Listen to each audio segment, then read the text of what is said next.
दोस्तों, electrician theory की जो वीडियो मैं आप लोगों को लगातार दे रहा था, उसी कड़ी में ये ऑब्जेक्टिव क्वेश्चन की ये वीडियो है, जो कि चैप्टर है वैद्युतिक केबल्स एवं सोल्डरिंग। यह चैप्टर लगभग समाप्त हो गया था, तो कुछ ऑब्जेक्टिव क्वेश्चन है, मैं उसको इस वीडियो में सॉल्व करूँगा डिटेल से। तो बने रहिए इस वीडियो के साथ लास्ट तक। निश्चित ही आपको एक बेहतरीन जानकारी मिल जाएगी। तो नमस्कार दोस्तों, मेरा नाम है आर के श्रीवास्तव और आप देख रहे हैं अपना ही चैनल टारगेट इलेक्ट्रीशियन। तो आइए शुरू करते हैं। पहला प्रश्न है, प्रत्येक तार अथवा केबल होता है। अब प्रत्येक तार या केबल अथवा केबल होता है, क्या होता है? चालक होता है। अचालक तो होगा नहीं, क्योंकि केबल है, इसे कंडक्टर होता है, इसमें से विद्युत धारा एक स्थान से दूसरे स्थान तक प्रवाहित होती है, इसलिए वह चालक होगा। ऑप्शन सी सही है। अगला प्रश्न है, एक ठोस तत्व या विद्युत रोधी चालक का तन्य सामर्थ्य स्क्रीन के साथ या बिना स्क्रीन के कहलाता है। इसका ऑप्शन होगा हमारा तार, मतलब ठोस तत्व या विद्युत रोधी तार। अगर उसको हम खींचेंगे तो वह हर कंडीशन में तार ही होगा। ठीक है। तार और केबल में अंतर यह होता है कि जो केबल होती है वह पीवीसी से या किसी भी इंसुलेटिंग पदार्थ से इंसुलेट होती है, और जो तार होता है उसके ऊपर कोई भी इंसुलेशन नहीं होता है। तो ऑप्शन हमारा डी सही होगा, तार। अगला प्रश्न है, चालक का साइज नापने के लिए किस यंत्र का प्रयोग किया जाता है? तो कोई भी चालक हो उसको नापने के लिए, या कोई भी चद्दर हो उसको नापने के लिए हम स्टैंडर्ड वायर गेज का उपयोग करते हैं, इसलिए हमारा ऑप्शन सी सही होगा, स्टैंडर्ड वायर गेज। इसमें जो गोल खांचा होता है उसमें हम जो हमारा तार होता है उसको डाल करके हम फिट करके देखते हैं, जैसा कि आप स्क्रीन पर देख रहे हो, ये स्टैंडर्ड वायर गेज है। इसी से हम नापते हैं कि तार हमारा किस गेज का है। तो ऑप्शन हमारा सी सही होगा। अगला प्रश्न है, रबर का प्रयोग अति उच्च वोल्टेज वाले केबलों में नहीं किया जाता है, क्योंकि अब रबर का प्रयोग अति उच्च वोल्टेज के लिए नहीं प्रयोग किया जाता है। इसका कारण ये होता है, इसका ऑप्शन बी सही होगा, यह उच्च ताप सहने में असमर्थ है। उच्च ताप सहने में, जैसा कि मैंने आपको पिछली वीडियोज़ में मैंने आपको बताया है कि ये जो रबर होता है, इसको जैसे ही आप इसको गर्म करेंगे, यह हीट होकर के इसकी, ये पहले तो अभी इस नॉर्मल कंडीशन में यह तो एक इंसुलेटर होता है, लेकिन जैसे जैसे आप इसको हीट करते जाओगे इसका जो रेजिस्टेंस लेवल है वो कम होता जाएगा और धीरे धीरे ये कंडक्टर की तरफ चला जाएगा, इसलिए यह ताप सहने में असमर्थ होता है। ठीक है, धीरे धीरे, मतलब इसकी जो डाइलेक्ट्रिक स्ट्रेंथ है वो धीरे धीरे कम होती जाएगी। तो ऑप्शन हमारा बी सही होगा, यह उच्च ताप सहने में असमर्थ है। अगला प्रश्न है, तारों के जोड़ की किस्म किस पर निर्भर करती है? इसका हमारा ऑप्शन सही होगा डी, ए और बी दोनों, मतलब तार ऑब्लिक केबल की मोटाई पर, मतलब जो तारों का जोड़ होता है वह निर्भर करता है, उसकी जो किस्म होती है वह निर्भर करता है कि तार या केबल है, मतलब एक पतला है एक मोटा है, तो दोनों में अच्छी तरीके से जोड़ नहीं बन पाएगा, इसलिए उसकी मोटाई पर भी निर्भर करता है और प्रयोजन पर भी निर्भर करता है कि आप किस प्रयोजन के लिए उसका जोड़ जो है आप लगा रहे हो। तो ऑप्शन हमारा डी सही होगा, ए और बी दोनों। अगला प्रश्न है, अति उच्च वोल्टेज केबल प्रायः किस धातु के बने होते हैं? तो अति उच्च वोल्टेज केबल प्रायः किस धातु के बने होते हैं? यह हमारा इस प्रश्न का ऑप्शन जो हमारा सही होगा वो डी सही होगा, मतलब उच्च वोल्टेज है तो नाइक्रोम, चूंकि इसमें नाइक्रोम में बहुत ज़्यादा रेजिस्टेंस होता है इसलिए इसका होगा नहीं, पीतल होगा नहीं, शीशा होगा नहीं, तांबा ही हमारा एकदम उपयुक्त ऑप्शन है, डी। ठीक है। अगला प्रश्न है, निम्न में से किस कार्य के लिए जीआई तार का प्रयोग या उपयोग किया जाता है? अब किस कार्य के लिए? टेलीफोन लाइनों के लिए इसका उपयोग करते नहीं हैं, स्टे तार के लिए, लेकिन इसमें कह रहा है कि निम्न में से किस कार्य के लिए जीआई तार का उपयोग सबसे ज़्यादा करते हैं? तो सबसे ज़्यादा जो उपयोग करते हैं वो अर्थिंग लाइनों के लिए हम सबसे ज़्यादा उपयोग करते हैं। तो ऑप्शन हमारा बी सही होगा, अर्थिंग लाइन में। अगला प्रश्न है 7/20 केबल का अर्थ है। तो 7/20 केबल का अर्थ है दोस्तों, देखिए 7 जो है वो नंबर ऑफ केबल को बता रहा है या नंबर ऑफ तार को बता रहा है, और जो 20 है वो स्टैंडर्ड वायर गेज को बता रहा है। इसलिए हमारा ऑप्शन ए सही होगा। 20 SWG मतलब 20 उस तार का गेज है, उसकी मोटाई 20 SWG है और वह उसमें 7 तारों की संख्या है। ऑप्शन हमारा ए सही होगा। अगला प्रश्न है पीवीसी केबल के ऊपर थर्मोप्लास्टिक कंपाउंड का आवरण चढ़ाकर तैयार किया जाता है। इसका हमारा ऑप्शन सही होगा सी, ट्रोपोड्योर केबल। अगला प्रश्न है किसी केबल की धारा वहन क्षमता उसके चालक के पर निर्भर करती है। तो किसी केबल की धारा वहन क्षमता जो होती है वो उसके प्रस्थ छेदीय क्षेत्रफल या अनुप्रस्थ काट क्षेत्रफल पर निर्भर करती है। मतलब तार की मोटाई जितनी होगी उसमें उतनी ही ज़्यादा धारा को वहन करने की क्षमता होगी। अगला प्रश्न है जब उपकरण में डबल इंसुलेशन जो कि पीवीसी या इंसुलेटेड बॉडी है तो उसमें किस प्रकार के आउटलेट सामग्री प्रयुक्त है? तो डबल इंसुलेशन की बात हो रही है तो उसके लिए हम 3 पिन प्लग का उपयोग करेंगे। इसलिए हमारा ऑप्शन जो होगा वो सी सही होगा। मतलब जो केबल वो जो पीवीसी है वो मतलब जो प्लग टॉप है वो पीवीसी का बना हुआ है, इसलिए पहला इंसुलेशन है, और उसमें जो अर्थिंग का जो पॉइंट है वो दूसरा इंसुलेशन है। उसमें जो मोटा वाला जो पॉइंट होता है वो अर्थिंग के लिए होता है, इसलिए उसमें डबल इंसुलेशन हो गया 3 पिन प्लग में। अगला प्रश्न है उच्च वोल्टेज ग्रेड केबल की अधिकतम सहनीय वोल्टेज कितनी होती है? इसमें हमारा ऑप्शन जो सही होगा वो 22 kV, मतलब ऑप्शन हमारा सी सही होगा, 22,000 वोल्ट। अगर दोस्तों वीडियो अच्छा लग रहा हो, वीडियो आपके समझ में आ रहा हो डिटेल से, तो वीडियो को एक लाइक कर दीजिएगा। इस वीडियो का हम लाइक का टारगेट 100 लाइक का रखते हैं। निश्चित ही मुझे पूरी उम्मीद है कि आप लोग इस लाइक के टारगेट को पूरा कर दोगे। और दोस्तों चैनल को सब्सक्राइब करके बेल आइकन को ज़रूर प्रेस कर दीजिएगा, जिससे आगे आने वाली सारी वीडियोज़ की नोटिफिकेशन आपको मिल जाए और आप उन वीडियोज़ को कभी भी मिस ना करें। अगला प्रश्न है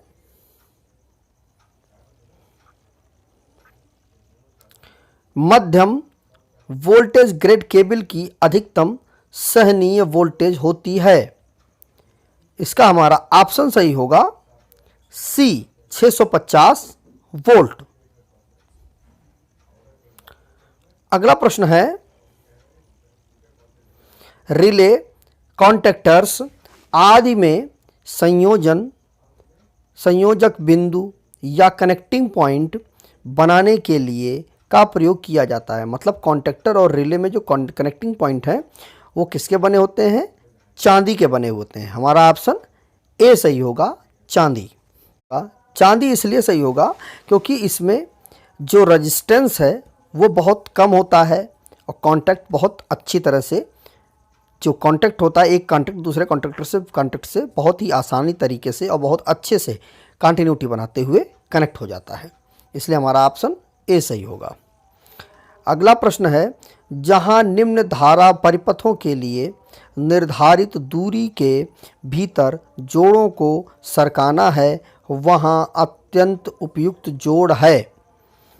अगर सरकाना है, इस जोड़ को हमें एक जगह से दूसरी जगह तक सरकाना है, तो उसके लिए सबसे उपयुक्त जोड़ हमारा जो होता है वो एरियल जोड़ होता है। जैसा कि आप स्क्रीन पर देख रहे हो, ये एरियल जोड़ है दोस्तों, यही सबसे उपयुक्त जोड़ हमारा होता है।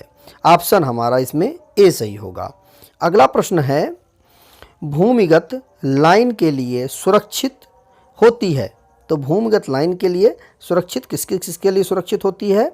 ए है इसमें केवल मनुष्यों के लिए, केवल पशुओं के लिए, केवल पक्षियों के लिए, सभी जीवों के लिए। तो इसका जो ऑप्शन हमारा सही होगा वो डी सही होगा, सभी जीवों के लिए। मतलब जो भूमिगत लाइन है उससे मनुष्य भी सुरक्षित रहते हैं, पशु भी सुरक्षित रहते हैं, पक्षी भी सुरक्षित रहते हैं, क्योंकि ये किसी के भी संपर्क में नहीं आता है। इसलिए हमारा ऑप्शन डी सही होगा। अगला प्रश्न है, भूमिगत प्रकार के केबल में जालीदार कवच लगाने का उद्देश्य है। ऑप्शन हमारा इसमें सी सही होगा, यांत्रिक आघात से सुरक्षा। मतलब किसी भी प्रकार की ऊपर से अगर उस पर चोट पहुंचती है तो उससे वो जालीदार कवच केबल को बचा लेगा। हमारा ऑप्शन सी सही होगा। अगला प्रश्न है, भूमिगत केबल्स का कौन सा भाग धात्विक परत को यांत्रिक चोटों इत्यादि से बचाव करता है? इसमें हमारा ऑप्शन सही होगा, वेडिंग। यह जो है धात्विक जो कवच है उसको चोटों से बचाता है। अगला प्रश्न है, केबल टर्मिनेशन के में किसी केबल के सिरों को जोड़ा जाता है। तो जो केबल की अगर टर्मिनेशन हो रही है तो उसके सिरों को ट्रांसफार्मर से, ओवरहेड लाइन से, टीपीआईसी से, इनमें से किसी से भी। तो इसका ऑप्शन हमारा डी सही होगा, इनमें से किसी से भी। मतलब आप उसका टर्मिनेशन आप किसी चीज़ में भी कर सकते हो, केबल का ट्रांसफार्मर में भी कर सकते हो, ओवरहेड लाइन में भी कर सकते हो, और टीपीआईसी दोनों में भी, आप तीनों में आप कर सकते हो। इसलिए हमारा ऑप्शन जो होगा वो डी सही होगा। अगला प्रश्न है, भूमिगत केबल्स का आर्मरिंग कवच बना होता है। तो जो आर्मर्ड का जो कवच होता है वह गैल्वेनाइज्ड स्टील तार से बना होता है। हमारा ऑप्शन जो होगा वो बी सही होगा, गैल्वेनाइज्ड स्टील तार से। अगला प्रश्न है, किसी उद्योगशाला को मुख्यतः 3 फेज लोड तथा सीमित प्रकाश लोड के लिए प्रयुक्त केबल प्रकार का होना चाहिए। अब जो मतलब किसी उद्योगशाला के लिए 3 फेज लोड तथा सीमित प्रकाश लोड के लिए किसका उपयोग करना चाहिए?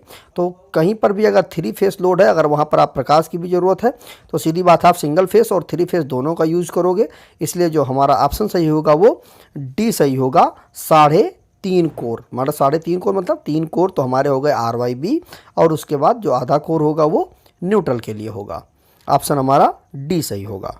अगला प्रश्न है, बेल्टेड केबल और एसएल केबल में मुख्य अंतर यह है कि एसएल केबल में इसका ऑप्शन जो हमारा सही होगा वो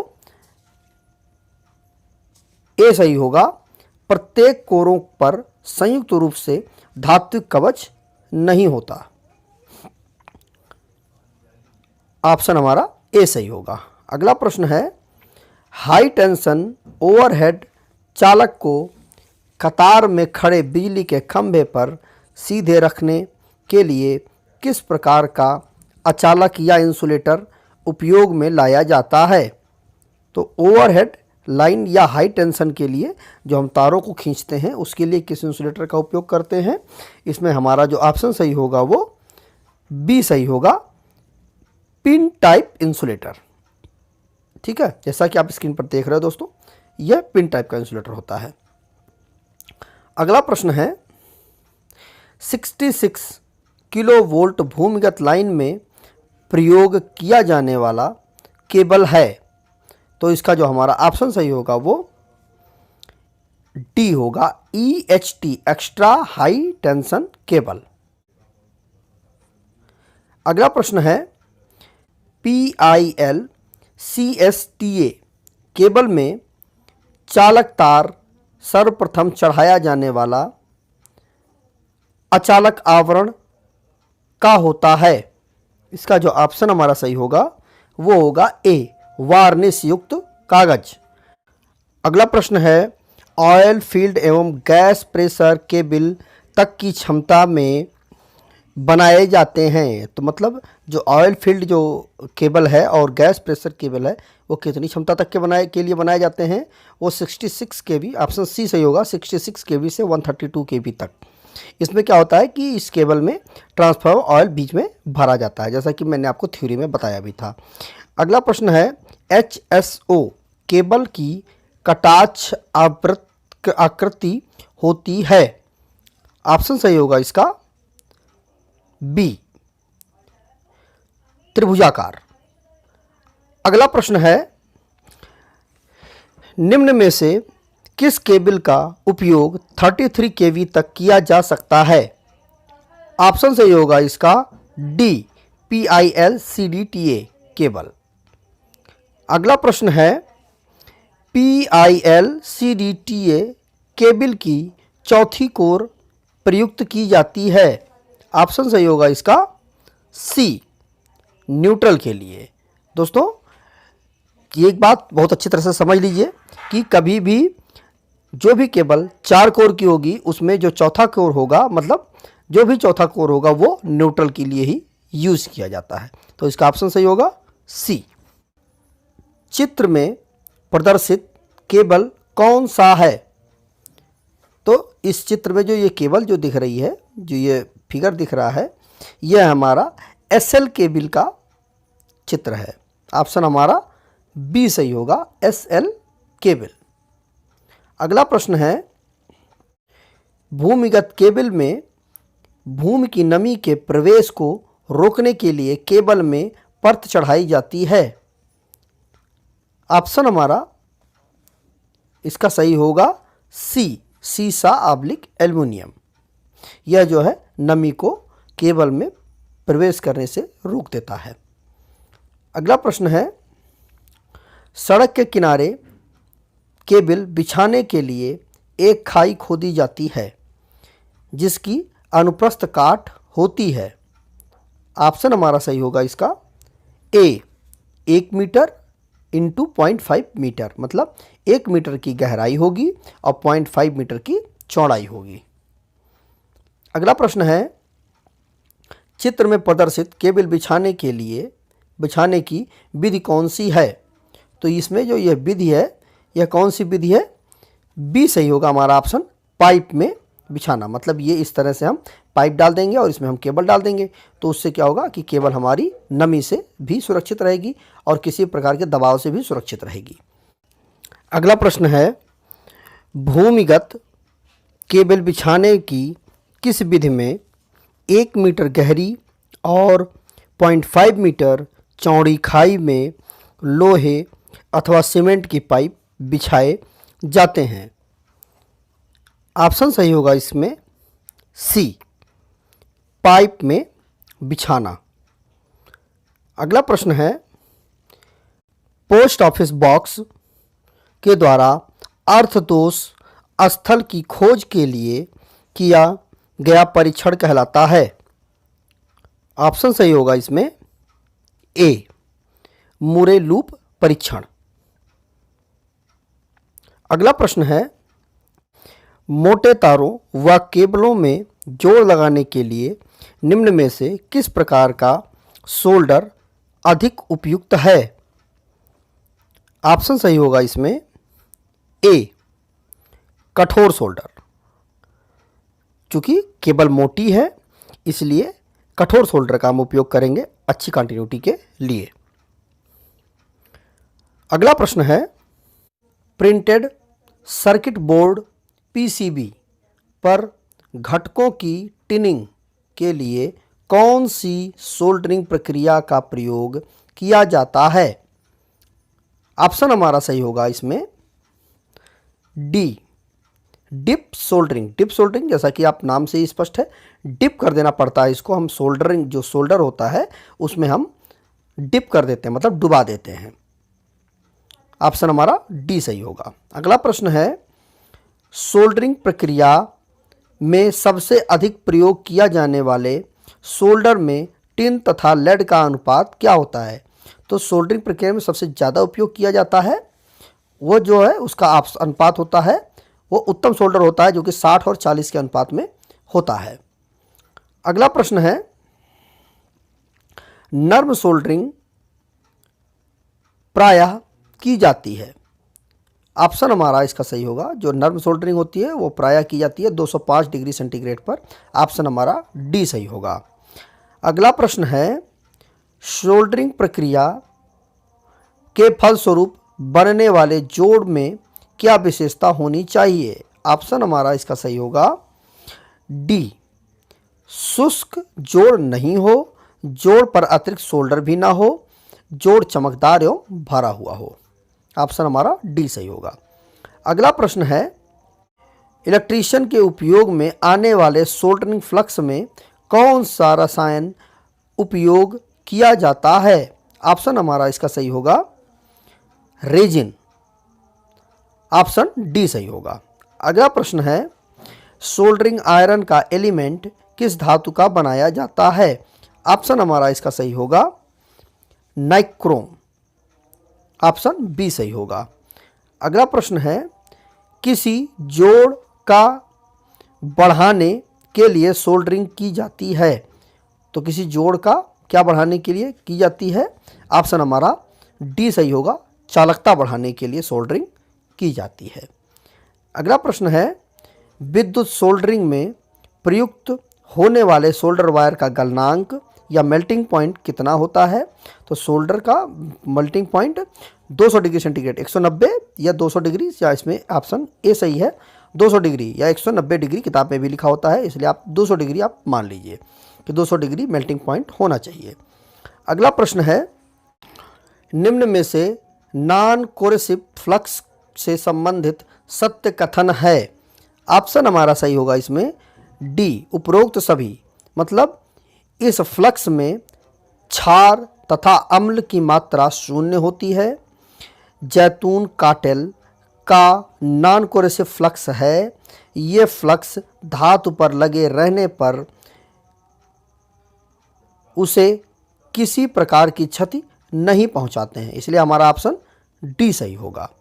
अगला प्रश्न है, कोई पदार्थ जिसका उपयोग सोल्डरिंग प्रक्रिया के दौरान चालक की सतह पर ऑक्साइड को घुलाने के लिए होता है कहलाता है। मतलब ऑक्साइड को हटाने के लिए किसका उपयोग करते हैं सोल्डरिंग में हम?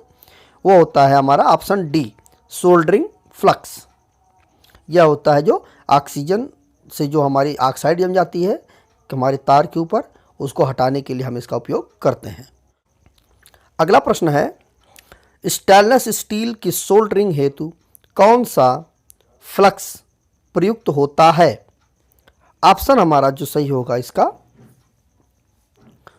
डी सही होगा, ये सभी। मतलब हाइड्रोक्लोरिक एसिड, जिंक क्लोराइड और अमोनियम क्लोराइड। अगला प्रश्न है, सोल्डरिंग आयरन का बिट का बना होता है? तो सोल्डरिंग आयरन का जो बिट होता है हमारा वो तांबे का बना हुआ होता है। ऑप्शन हमारा बी सही है। अगला प्रश्न है, उपरोक्त चित्र में एक्स प्रदर्शित करता है। ऑप्शन हमारा जो इसमें सही होगा वो होगा डी, टिनिंग सोल्डरिंग बिट। तो जो कि ये जो नोक है वही सोल्डरिंग बिट होती है हमारी। ऑप्शन हमारा डी सही होगा। अगला प्रश्न है, सोल्डरिंग द्वारा बनाया गया जोड़ होता है। ऑप्शन हमारा सही होगा ए, ब्रेज्ड जोड़ से कमज़ोर। ऑप्शन हमारा ए सही होगा। तो दोस्तों ये रहे 50 प्रश्न जो कि मैंने काफ़ी हद तक समझाने की कोशिश की है आप लोगों को। तो अगर वीडियो अच्छा लगा हो तो वीडियो को लाइक कर दीजिएगा, शेयर कर दीजिएगा अपने दोस्तों के साथ, जिससे उनको भी अगर इन क्वेश्चनों में कहीं कोई प्रॉब्लम होती हो तो उनको ये सब डिटेल में समझ में आ जाए। तो वीडियो को लाइक कर दीजिएगा और चैनल को सब्सक्राइब करके बेल आइकन को जरूर प्रेस कर दीजिएगा। आपको लिए बना करके आप लोगों के सामने रोज़ एक उपस्थित होता हूँ लेकर के, जिसकी सूचना आपको तत्काल मिल जाएगी और आप किसी वीडियोज़ को मिस नहीं कर पाओगे। तो मिलते हैं एक नए वीडियो के साथ, तब तक अपना बहुत बहुत ख्याल रखें। नमस्कार दोस्तों।